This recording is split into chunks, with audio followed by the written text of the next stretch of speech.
The Americans believed they controlled the air that day. 50 heavy bombers, state-of-the-art escort doctrine, long-range Mustangs patrolling the sky. It should have been routine. But one miscalculation changed everything. The main escort group drifted miles away, leaving a gap no one noticed, except the enemy. And when 20 German fighters rose to exploit it, there was only one P-51 in position to stop them. One pilot between the Luftwaffe and a massacre. In the pre-dawn briefing, intelligence officers had spoken with confidence. By early 1944, they argued, the Luftwaffe in this sector was a shadow of its former self. Fuel shortages, attrition, and constant pressure from Allied fighters were supposed to have thinned German resistance. The target, a factory complex in central Germany, was important but not unprecedented. On paper, this mission should have been difficult but manageable. Yet as the bomber stream advances, the calm feels wrong. Radio chatter inside the bomber cockpits is thin and strained. Veteran crews sense that the sky is too clean, too empty of opposition. Experience teaches that an enemy can be most dangerous when he is not yet visible. Halvorsen checks his mirrors, scans above and below, and sees nothing but the glow of engines and the steady formation grinding east. Minutes stretch. Fuel burns. The bombers edge closer to the point of no return, that line beyond which turning back is no longer practical. Then as the formation passes over a broken layer of cloud, Halvorsen catches it, a set of dark specks where the sky should be uniform. They appear along the margin of his vision at first, then multiply. The specks grow into aircraft, wide wings, radial engines, angular lines that every Allied pilot has memorized during training. Focke Wulf 190s coming in tight, disciplined groups. Halvorsen counts quickly and stops before he reaches the end. There are at least 20, perhaps more hidden in the haze. He calls out the contact report, but no other Mustang group responds. The main escort elements are somewhere else along the bomber stream, too distant to intervene in the next crucial minutes. For this part of the sky, he is the only fighter in position to react. Ahead of him, the German formation begins to fan out, spreading around the bomber box, angling down from above and ahead. Inside the lead B-17s, crewmen tilt their heads toward the threat, realizing that what was promised as a relatively light run has become something very different. Halvorsen understands the geometry almost instinctively. 20 Fw-190s against 50 bombers, with only one escort fighter inside effective range, is an equation that usually produces a familiar result: shattered formations and widening gaps in the returning stream. In that instant, he recognizes the imbalance and the responsibility that comes with it. Between the German fighters and the bombers, there is only the overstressed shape of his Mustang and whatever he can make it do. The Fw-190s close fast, angling down from 10 o'clock high in the classic German slashing attack designed to rip open a B-17 box in a single pass. Halvorsen feels the change in the air before the first guns fire. The tension in the formation turning into something sharper. He eases the throttle forward until the Mustang's engine is giving everything it can, then nudges the aircraft toward the vulnerable front of the bomber stream. Above him, the German fighters begin to stack into 3 distinct elements, each offset in altitude and timing, prepared to descend one after another in carefully staggered waves. Inside the lead B-17, the bombing officer glances upward through the glass nose and sees the descending shapes cutting across the sun. He knows what that geometry means. The first German wave will go for the leaders, trying to blind the formation and disrupt the bomb run. The second and third waves will exploit whatever confusion follows, aiming for crippled stragglers. For the bombers, there is no way to dodge that pattern. Their survival depends on rigid formation and the volume of fire they can throw into those narrow windows of attack. The gunners open up too soon. Tracer streams arc into empty sky, bright but ineffective, well before the Germans are inside effective range. The discipline on one side contrasts sharply with the anxiety on the other. The Fw-190s hold their line, wings steady, waiting until the distance closes, to the point where each second of firing time has a real killing power. From his vantage point below and ahead, Halvorsen watches the geometry develop and understands that if nothing interrupts this run, the lead element of the bomber group will be shredded. Turning away would preserve his own options, but it would abandon the bombers to their fate. He cannot outclimb the first German wave in time to meet them level, and he cannot simply hover in front of the formation and hope to deter them by presence alone. He chooses a third path. Sliding the Mustang beneath the outermost B-17s, he climbs just enough to position himself between the bombers and the descending fighters, threading through prop wash and turbulence with only meters to spare. In the noisy interior of the bombers, some crewmen hear the faint, rising roar of his engine as he passes beneath them and realize there is at least one escort still close. It is a thin comfort, but it matters.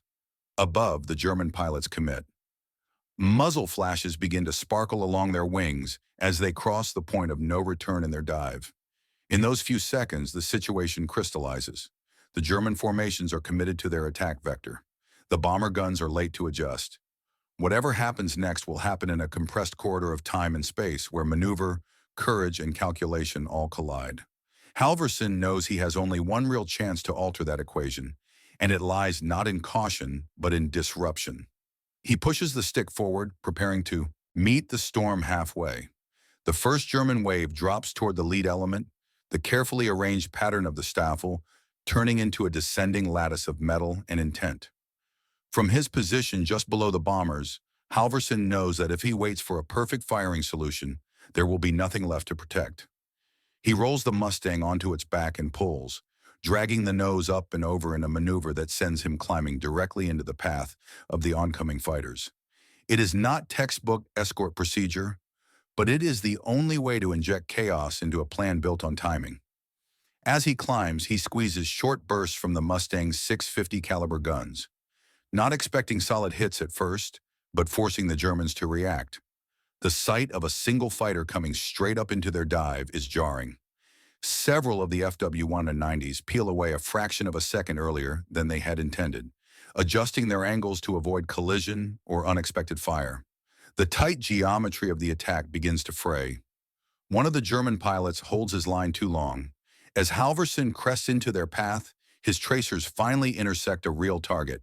He walks the fire across the leading edge of a 190's wing, and metal fragments shear away. The aircraft wobbles, then rolls out of formation, trailing a smear of smoke. The rest of the first wave continues, but their perfectly aligned run is now slightly mistimed. For the bombers, that small disruption is everything. The first stream of cannon fire, meant to converge on the noses and cockpits of the lead ships, instead passes between aircraft or glances off armor. The B-17s shudder under near misses and scattered hits, but the formation does not disintegrate. Crews who had braced for the full impact of a textbook attack find themselves still flying, stunned but intact. Halvorsen has no time to savor the effect. The second German wave has already learned from the first. Rather than pressing directly into the disrupted frontal approach, they swing wider, sliding past the edges of the bomber box to reposition for a rear quarter attack. That vector is far more lethal. It targets the vulnerable tails and wings, the places where armor is thinner and where gunners have fewer overlapping fields of fire. He pulls the Mustang into a steep climbing turn, trying to intercept this new threat, but the engine coughs under the strain. The temperature gauge creeps higher. He has been running at combat power for longer than is comfortable, and the aircraft is beginning to protest. Behind him, 3 FW-190s latch onto his movement, recognizing an escort that has overextended itself. Tracer lines whip past his canopy, close enough for him to register their pattern. The Mustang shudders as he pulls hard into a defensive maneuver, trading altitude for the chance to spoil their aim. The airframe creaks at the edge of a stall. He is no longer just shielding the bombers.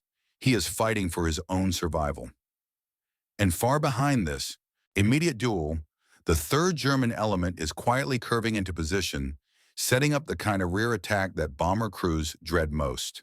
If you're enjoying this documentary, please like the video and share it with fellow World War II enthusiasts. Hit subscribe as well. Your support really matters and keeps this channel moving forward. One Mustang against 20 FW-190s should have been a brief and one-sided contest. The German fighters hold the advantages of position, numbers, and momentum, yet Halvorsen refuses to give them the clean angles they expect. Instead of climbing straight away or diving out of the fight, he drags the Mustang down into the churning air just beneath the bomber box, placing himself in the turbulent corridor between the lumbering B-17s and the empty space below. It is a hazardous place to be. Prop wash buffets the Mustang. Any misjudged movement risks collision with the very aircraft he is trying to protect. But that same cluttered airspace also complicates the German attack. When the nearest 190s follow, they suddenly find their lines of fire crisscrossing potential friendly targets and the bombers they are trying to destroy. For a moment, hesitation creeps in. They do not want to risk hitting their own or slamming into the heavy bombers in a blind dive. Halvorsen uses that hesitation. He yanks the Mustang into a corkscrewing climb that takes him out of the bomber's shadow and up into the Germans' field of view. The sudden appearance of the Escort where they do not expect it forces the attackers to break formation yet again. Carefully prepared spacing evaporates as pilots bank away to avoid unexpected collision courses. What had been a solid attacking front is now a ragged line. This time Halvorsen has a proper firing solution. He pulls lead on one of the pursuing fighters, calculating the necessary deflection almost without conscious thought. When he fires, the burst is short and disciplined. The rounds march across the German fuselage in a straight line. The 190 jerks, then rolls inverted, trailing smoke as it drops away from the fight. It is one less attacker, but more importantly, it is another disruption. The loss and the repeated frustration send a visible ripple through the remaining German formation. Their leader has now watched two carefully timed attacks fail to achieve the decisive break he expected. He cannot afford a prolonged engagement. The longer the battle drags on, the more likely it becomes that other Allied fighters will arrive or that fuel and ammunition shortages will force his own withdrawal. So he reverts to brutality. The 190s regroup at a slightly higher altitude, spreading out in a wider arc across the front of the bomber stream. The intention is clear, a massed frontal strike that favors raw volume of fire over precision.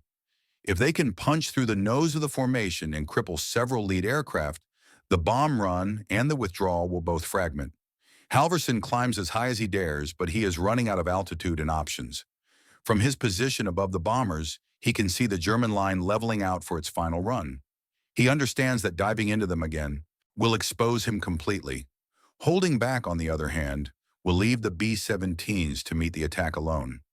Either choice carries the possibility that he will not return. The question is which one gives the bombers their best chance to survive the next minute. Halvorsen chooses disruption over self-preservation. As the German line steadies for its frontal assault, he pushes the Mustang into a steep dive, nose pointed almost directly at the oncoming fighters. The G-forces press him into the seat, and the altimeter unwinds at a rate that would concern any instructor, but he has no interest in textbook profiles. What matters now is timing. If he reaches the 190s before they settle into their firing envelopes, he can force them to react on his terms, not theirs. The B-17 crews watch the maneuver with disbelief. From their vantage points, the Escort seems to be dropping out of the sky in a reckless plunge that puts him directly between their formation and the German guns. They have seen fighters engage in head-on passes before, but rarely under odds like these, and never by a lone aircraft against a line of attackers spread across the horizon. As Halvorsen closes the distance, he fires in short, controlled bursts. His goal is not immediate destruction, but disruption. The sight of tracers lancing toward them from a rapidly closing Mustang shatters the calm of several German pilots. Some break away a fraction early, rolling left or right to avoid what their instincts interpret as a collision course. That slight flinch is enough. The precise spacing that their leader had fought to restore dissolves yet again. One Fw 190, more committed or more stubborn than the rest, holds fast. Its pilot maintains the line, trusting to speed and firepower. Halvorsen waits until the fighter almost fills his gun sight, then squeezes the trigger in a single deliberate burst. The rounds slam into the engine cowling. A moment later, the German aircraft erupts in flame and begins a spiral descent, leaving a tight, smoking corkscrew in its wake. The dive has achieved its purpose. The German frontal assault has been fractured, its timing ruined, its leading edge blunted. For the bombers, the difference is measured in survival. The incoming fire that does reach them is less concentrated, scattered across the formation rather than focused into a single, devastating blow. But the maneuver has a cost. The Mustang roars past the bomber noses and plunges lower than Halvorsen had planned. He pulls hard to recover, fighting the combined drag of gravity and speed. Warning lights flicker on his panel as the engine temperature spikes from prolonged overboost. He has pushed the power plant past its comfort zone, and it is letting him know. As he climbs back toward the formation, the nature of the fight shifts. The Germans, now denied a clean strike at the bombers, redirect their anger toward the Escort that has repeatedly spoiled their work. More than a dozen Fw-190s swing onto his general vector, abandoning their carefully rehearsed roles in favor of a simpler objective: eliminate the Mustang. For the bombers, there is a brief and fragile reprieve.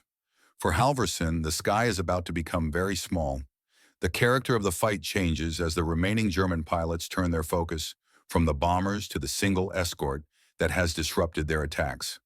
Halvorsen suddenly finds himself at the center of a tightening ring. The first 190s come from directly behind, the most predictable direction. He counters by diving toward a thin layer of cloud, using the limited cover to break their view for a few critical seconds. The Mustang plunges into the whiteness, instruments momentarily more trustworthy than eyesight. Two of the pursuers follow him into the cloud. Their silhouettes flicker in and out of the mist as they try to hold position without colliding. The first overshoots, its pilot misjudging closure speed in the reduced visibility. Halvorsen rolls the Mustang inverted, drops the nose, and emerges beneath the German fighter. A brief upward burst into the tail assembly is enough to send the 190 tumbling out of control, trailing pieces of stabilizer and rudder. There is no chance to linger. Another burst of cannon fire tears through the air near his left wing. Warning lights blink as rounds find metal. The Mustang shudders but holds together. The aircraft has been built for punishment, yet every new vibration reminds him that structure and systems have limits. He cannot sustain this kind of punishment indefinitely. He angles back toward the bomber formation, not as a retreat but as a tactical choice. The heavy guns of the B-17s represent the only additional firepower available. If he can drag the pursuing Germans into the overlapping arcs of the bomber gunners, he can force them to fight on more dangerous terms. As he races upward toward the formation, the waist and tail gunners recognize the opportunity. They lay down streams of covering fire, careful to lead their shots ahead of the German fighters rather than the Mustang. The air around Halvorsen becomes a violent mesh of tracers. He threads through it with small, decisive control inputs, trusting the discipline of the gunners and his own sense of spacing. The German pilots, suddenly caught between an elusive target and a wall of defensive fire, are forced to break away to avoid the most obvious danger. When the immediate pressure eases, he pulls into a climbing turn, using what remains of his speed to gain a little precious altitude. Below, he can see the 190s regrouping. Their movements are no longer as crisp as they were at the outset. Several aircraft trail smoke or show damage. Others have likely burned through significant ammunition. The clean, decisive strike they had planned has devolved into a running engagement that favors the side with more endurance. The bombers resume their disciplined march, engines droning, formations still largely intact. The Germans still have numbers, but the balance of initiative has shifted. For the first time since the fight began, Halvorsen senses that the Luftwaffe unit is not just attacking, but also reacting. He intends to keep it that way. A new pattern begins to emerge in the swirling engagement. The German commander, aware that time and fuel are slipping away, signals for his remaining pilots to form up for one last serious attempt. The Fw-190s, though visibly worn and scattered, respond with enough discipline to begin shaping themselves into a recognizable staffel once more. They climb slightly, aligning across the front of the bomber stream, with the clear intention of making a coordinated pass that will either salvage the mission or confirm its failure.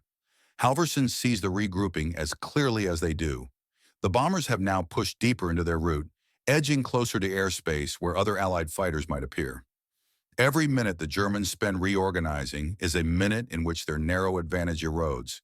Yet a final concentrated strike, if delivered cleanly, could still tear a hole in the formation and inflict the kind of losses that would give them a claim to success.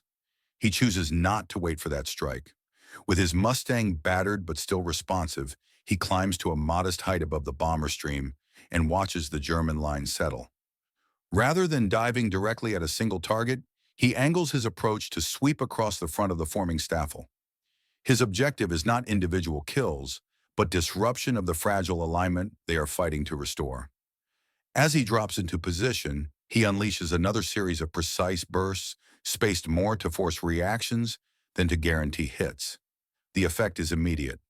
Pilots who have just regained visual on one another are forced to break formation yet again, banking away to avoid tracers and the risk of collision. The carefully rebuilt geometry dissolves within seconds.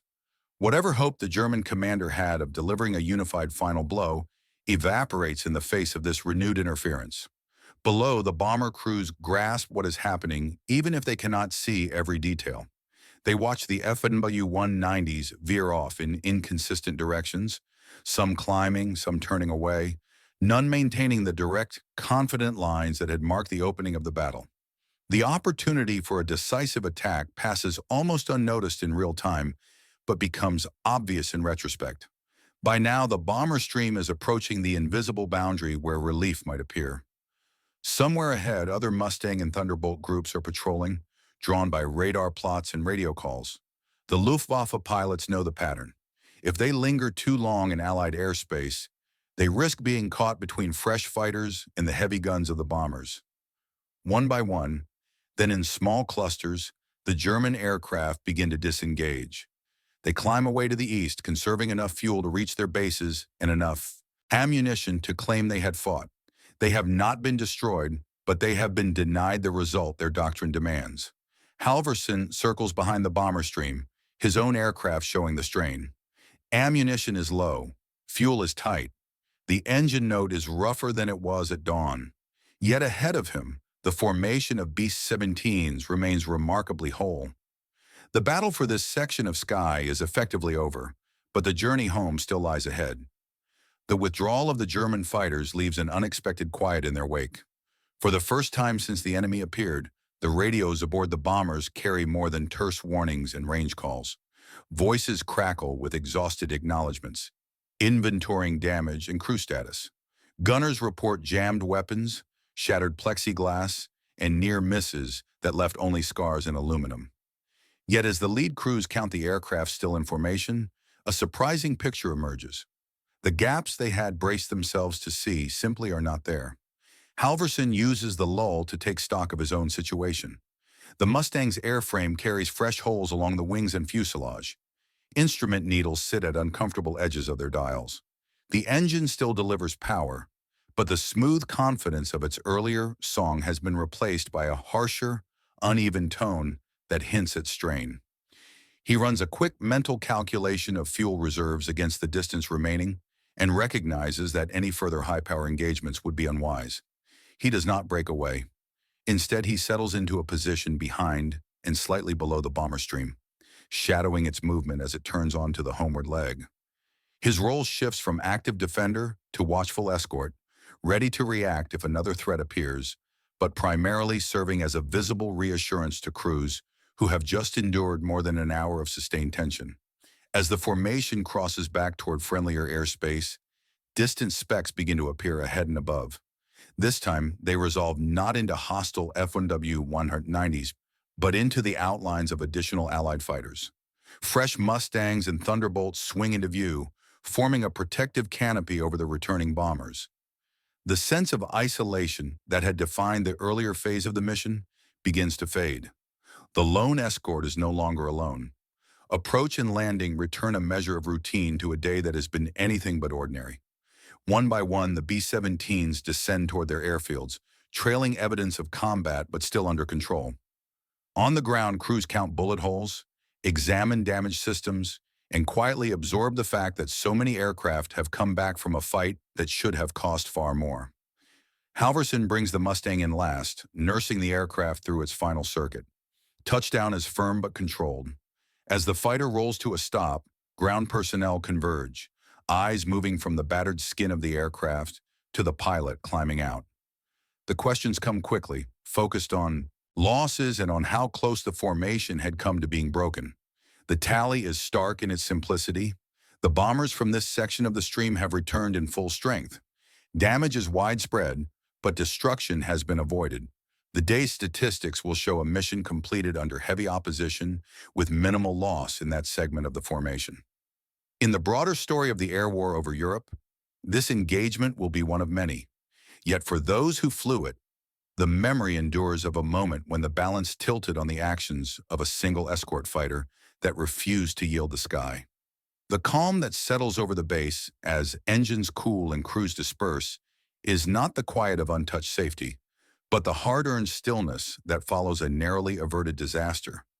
A reminder of how fragile even the most imposing formations could be, and how much sometimes depended on one pilot's decision not to turn away. If you've made it this far, you're one of us, searching for the truth behind the headlines and the courage behind the silence. Subscribe to the channel, and let's keep exploring the hidden wars, secret operations, and untold fates that shape the world we live in.